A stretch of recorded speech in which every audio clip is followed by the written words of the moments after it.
Assalamualaikum warahmatullahi wabarakatuh. Kami mahasiswa PPG Prajabatan gelombang 1 tahun 2023 Universitas Muhammadiyah Jember akan memaparkan hasil diskusi kelompok mengenai pembelajaran berdiferensiasi. Topik 1, demonstrasi kontekstual, yang beranggotakan Nindi Zakia Jannatasari, Zulfawida Dinatinata, Uslifatul Imalia, dan Nova Anita Yuwanes. Terdapat 3 pokok bahasan, yakni 1. Pengertian pembelajaran berdiferensiasi, 2. Keragaman anak di kelas, dan 3. Teori yang melatar belakangi pembelajaran berdiferensiasi. Bagaimana pengertian pembelajaran berdiferensiasi? Menurut Tomlinson 2001, pembelajaran berdiferensiasi adalah usaha untuk menyesuaikan proses pembelajaran di kelas untuk memenuhi kebutuhan belajar peserta didik sebagai individu. Atau bisa dikatakan juga bahwa pembelajaran berdiferensiasi adalah pembelajaran yang memberi keleluasaan dan mampu mengakomodir kebutuhan peserta didik untuk meningkatkan potensinya sesuai dengan kesiapan belajar, minat, dan profil belajar peserta didik yang berbeda-beda. Selain itu, pembelajaran berdiferensiasi adalah teknik instruksional atau pembelajaran di mana guru menggunakan berbagai metode pengajaran untuk memenuhi kebutuhan individual setiap siswa sesuai dengan kebutuhan mereka. Kebutuhan tersebut dapat berupa pengetahuan yang ada, gaya belajar, minat, dan pemahaman terhadap mata pelajaran. Contoh keberagaman anak di kelas itu dibagi menjadi 3. Yang pertama, keberagaman agama. Kedua, keberagaman sifat dan kepribadian. Ketiga, keberagaman gaya belajar. Untuk keragaman anak di kelas yang pertama yaitu keberagaman agama. Di dalam kelas terdapat beberapa kepercayaan yang dimiliki oleh peserta didik, seperti agama Islam, Kristen, Katolik, Hindu, Buddha, dan Konghucu. Meskipun terdapat beragam agama, namun guru harus dapat memberikan arahan kepada peserta didik untuk saling menghormati.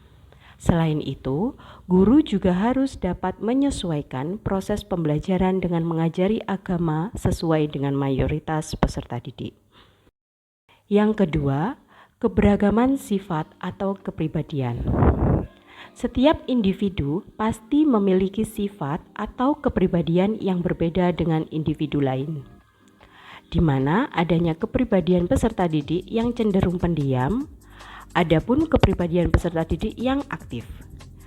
Dari hal inilah, guru harus dapat mengelompokkan peserta didik agar dapat bersosialisasi dengan temannya. Keberagaman gaya belajar peserta didik meliputi gaya belajar visual, auditori, dan kinestetik.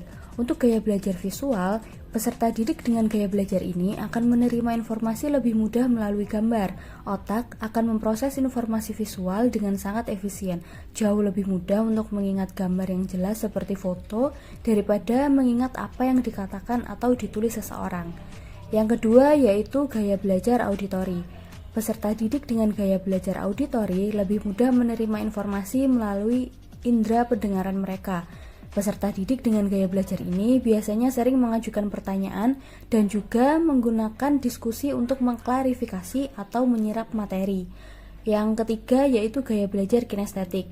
Peserta didik dengan gaya belajar kinestetik akan lebih mudah memahami pembelajaran dengan melakukan aktivitas fisik atau paling tepat digambarkan sebagai belajar sambil melakukan atau learning by doing, baik sebagai aktivitas langsung atau melalui pengalaman atau juga dengan bergerak sambil berpikir atau belajar. 4 teori yang melatar belakangi perlunya pembelajaran berdiferensiasi, yakni teori sistem ekologi, teori multiple intelligence, CPD, dan learning modalities. Teori sistem ekologi.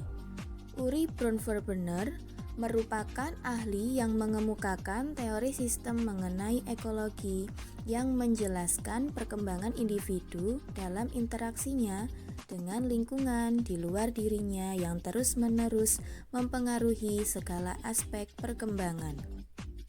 Teori sistem ekologi merupakan pandangan sosiokultural Brun-Verbener tentang perkembangan yang terdiri dari 5 sistem lingkungan, mulai dari pengaruh interaksi langsung pada individu hingga pengaruh kebudayaan yang berbasis luas.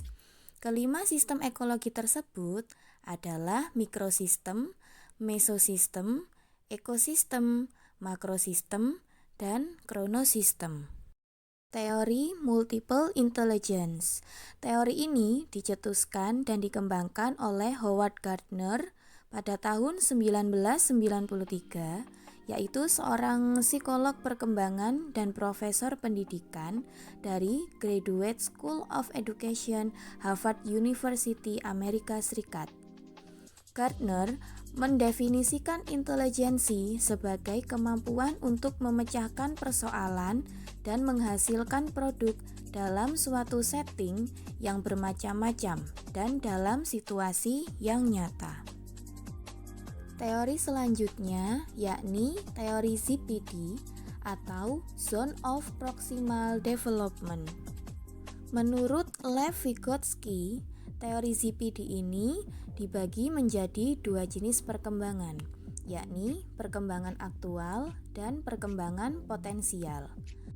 Perkembangan aktual yakni kemampuan peserta didik untuk menyelesaikan tugas secara mandiri tanpa bantuan orang lain.